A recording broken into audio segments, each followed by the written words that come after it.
Bueno, ahora en esta imagen vamos a ver que fueron rebatidos hacia los lados el fornix, ¿no? Que es la primera capa del techo del tercer ventrículo. Vemos en una primera capa la tela coroidea, que si la retiramos vamos a ver la capa vascular, o sea, la vena cerebral interna y las arterias coroideas posterolaterales. En el fondo bueno, en la imagen en el fondo vemos la última capa de tela coroidea. Entre las capas de la tela coroidea encontramos el velo interpósito. Entonces, como tiene velo raquídeo y tiene estructuras vasculares, la llaman cisterna del velo interpósito. Como contenido tenemos las arterias coroideas posteromediales y las venas cerebrales internas. En esta imagen tenemos al mesencéfalo y el lóbulo temporal. Entre ellas tenemos distintas cisternas. Tenemos el líquido cefalorraquídeo que conforma distintas cisternas y que dependiendo la zona de que se localice se va a llamar de una u otra manera. Por ejemplo, entre los dos pedúnculos cerebrales tenemos la fosa interpeduncular o la cisterna interpeduncular. Entre los pedúnculos cerebrales y el lóbulo temporal tenemos la cisterna crural y para algunos autores la cisterna peduncular porque está en relación con los pedúnculos cerebrales. La cisterna ambiens es la cisterna que está entre la cara lateral del mesencéfalo y el lóbulo temporal. Y se va a continuar con la cisterna crural o peduncular, como se ha llamado. Y por último, detrás del mesencéfalo, en relación con los colículos superiores y también con los colículos inferiores, encontramos la cisterna cuadrigeminal, que más adelante veremos sus límites.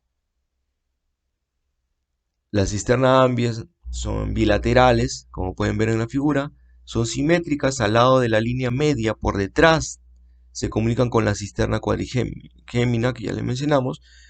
El tentorio los divide en dos.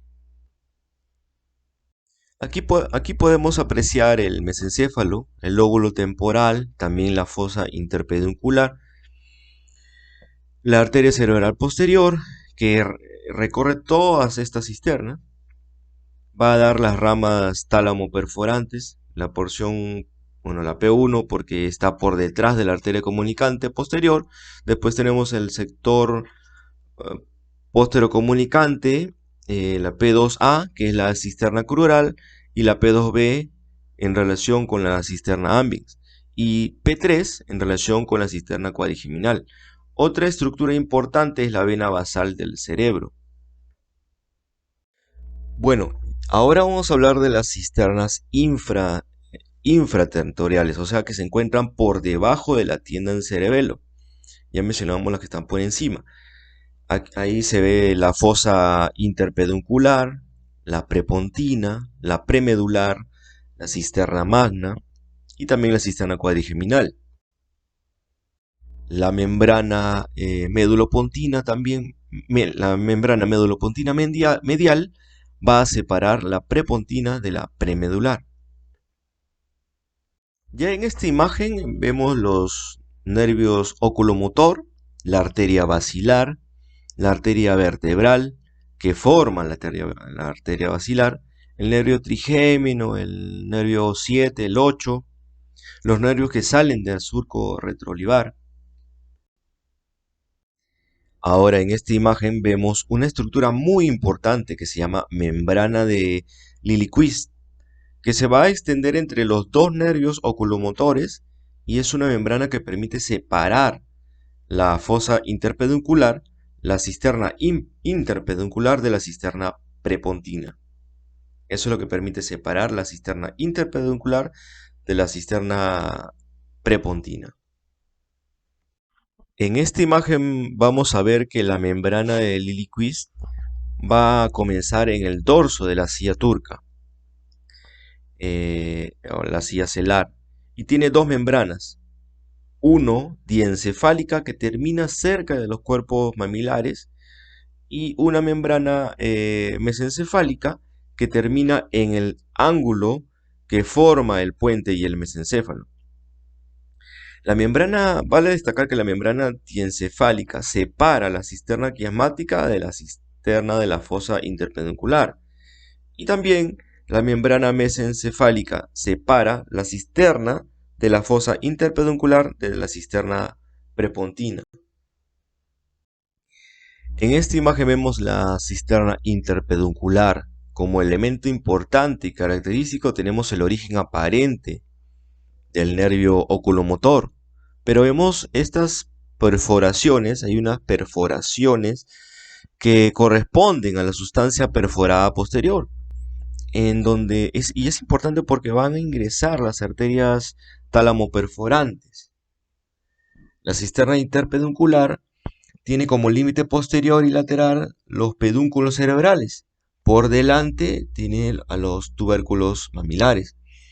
Dentro del contenido tenemos a la basilar, las cerebrales posteriores y cerebrales superiores. Y también pasa el tercer nervio craneal.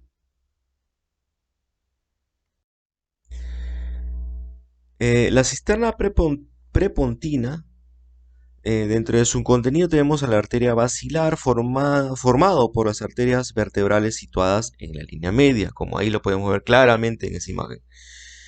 Se encuentra entre la cara anterior de la protuberancia y la cara posterior del clivus. Ya hemos visto el contenido, la arteria, el recorrido de arriba a abajo por la arteria basilar y los nervios, los pares 5 y 6. Ahora vemos al quinto nervio craneal y al séptimo, al octavo nervio craneal. Si somos estrictos, la cisterna pontocerebelosa no contiene a todos los complejos neurovasculares que se describen, ¿no?, en el ángulo pontocerebeloso. Su contenido es la arteria cerebelosa superior con el nervio trigémino y la arteria cerebelosa anteroinferior con el par 7 y 8. Además, el nervio abducen, como podemos ver, que sale de la unión de la médula oblongada con el puente. La cisterna pontocerebelosa, dentro del lado interno y posterior, está formada por el ángulo pontocerebeloso, posterior al hemisferio cerebeloso, que es el límite superior. Tenemos el tentorio.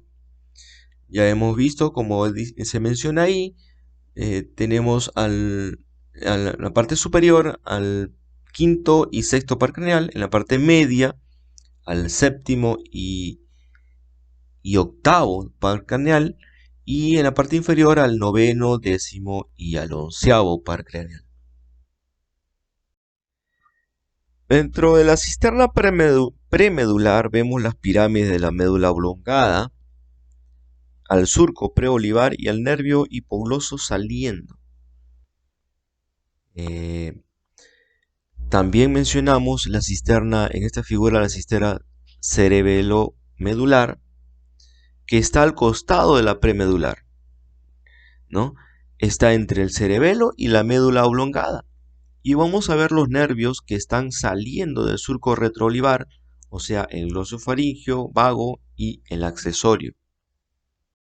La cisterna cuadrigeminal, podemos ver que es la cisterna que está en relación con los colículos, tanto superior como inferior. Es decir, que el límite anterior son los colículos superiores e inferiores. El límite inferior es la cara superior del cerebelo.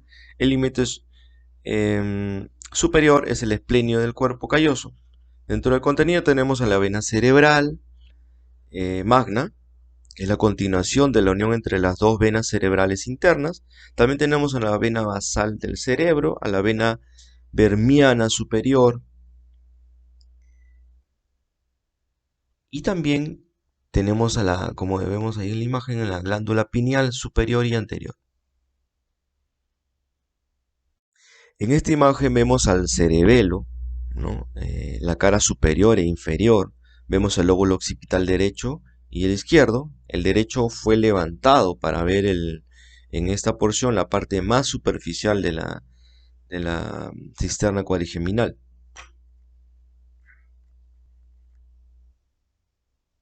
Ahora, en esta imagen vemos los colículos superiores e inferiores y la glándula pineal, como les mencioné, los dos tálamos y entre los dos tálamos el tercer ventrículo. Esta imagen tenemos el hemisferio derecho, la fisura coroidea, que es el espacio entre el tálamo y el fórnix, el cuerpo calloso y el esplenio, que por debajo se encuentra la cisterna cuadrigeminal, por lo tanto se ven los colículos superior e inferior. Ahora, en esta imagen muy interesante se ve la tienda del cerebelo, ¿no? El cerebelo traccionado hacia abajo por esa espátula. Se ve la vena, ¿qué podemos observar? La vena cerebral magna con la llegada de las venas cerebrales internas y la vena basal del cerebro. Y ya para terminar, como penúltima cisterna, tenemos a la cisterna supracerebelosa, donde podemos observar en esta imagen la cara superior del cerebelo, donde se encuentra justamente esta cisterna supracerebelosa. Esta cisterna, la cisterna magna, aquí podemos apreciar la cara inferior del cerebelo, ¿no?